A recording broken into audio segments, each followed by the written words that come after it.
25వ తారీఖు ఏప్రిల్ నెల 2024వ సంవత్సరం. ఈ రోజు దేవుని వాగ్దానము. కీర్తనలు 12వ అధ్యాయము 5వ వచనము.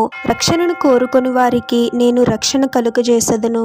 సహోదరి సహోదరులారా, ప్రభు అనుగ్రహించు రక్షణ ఎంతో గొప్పది. రక్షించబడటం అంటే అపాయకర పరిస్థితులలో నుండి విడిపించబడి ఎటువంటి భయము చింత లేని స్థితిలో ప్రశాంతముగా ఉండగలగటం. పాపము వలన వచ్చు జీతము మరణము. ఆ మరణం నుండి అంటే నిత్య నరకాగ్ని నుండి మనల్ని రక్షించడానికి ప్రభువే శరీరధారి అయి యేసుగా భూమి మీదకు వచ్చాడు. మనము పొందాల్సిన శిక్షను ఆయన అనుభవించి శిలువ మరణాన్ని పొందాడు. పునరుత్థానుడయ్యాడు.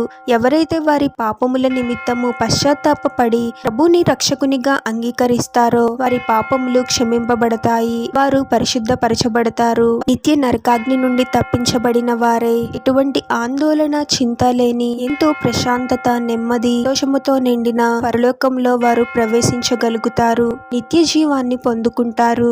మన ఆత్మలకు రక్షణే కాదు, మన శరీరాలకు కూడా ప్రభువే రక్షణను కలుగు చేయగలడు. ఈ లోకంలో ఎన్నో రకాల అపాయకర పరిస్థితులు ఉంటూ ఉన్నాయి. ఒక మనిషి పరిస్థితి ఎప్పుడు ఎలా ఉంటుందో చెప్పలేని పరిస్థితులలో మనం జీవిస్తూ ఉన్నాము.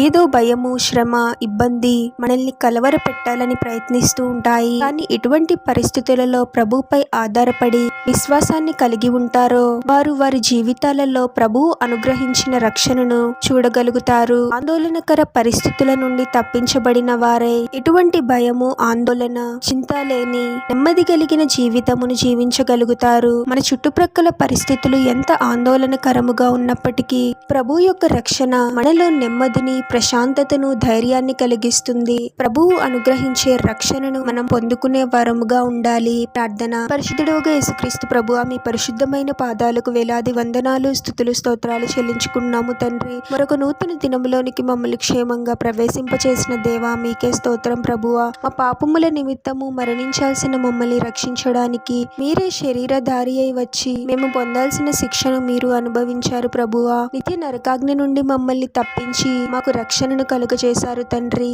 నిత్య జీవాన్ని అనుగ్రహించారు ప్రభువా. మా ఆత్మలను రక్షించడమే కాదు తండ్రి, మా శరీరాలను కూడా మీరే అద్భుతముగా రక్షిస్తూ ఉన్నారు తండ్రి. ఈ లోకంలో ఎన్నో అపాయకర పరిస్థితులు ఉన్నప్పటికీ ఎన్నో కీడులు జరుగుతూ ఉన్నప్పటికీ ఈ రోజు మేము సజీవముగా ఉన్నాము అంటే అది కేవలం మీ కృపయే ప్రభువా. మీరు అనుగ్రహించి రక్షణను మేము అనుభవిస్తూ మీలో మా జీవితాలను కొనసాగించే వారముగా మమ్మల్ని దీవించమని ఈ ప్రార్థనలో ఏకీభవిస్తున్న ప్రతి ఒక్కరిని పేరు పేరున దీవించి ఆశీర్వదించి అభిషేకించమని వారు చేసే ప్రతి పనిలో మీరే వారికి తోడుగా ఉండి వారిని అన్ని కీడుల నుండి అపాయాల నుండి మీరే వారిని రక్షించమని ఈ మా మనవులన్నీ యేసుక్రీస్తు వారి పరిశుద్ధ నామంలో అడిగి వేడుకొనుచున్నాము తండ్రి. ఆమెన్.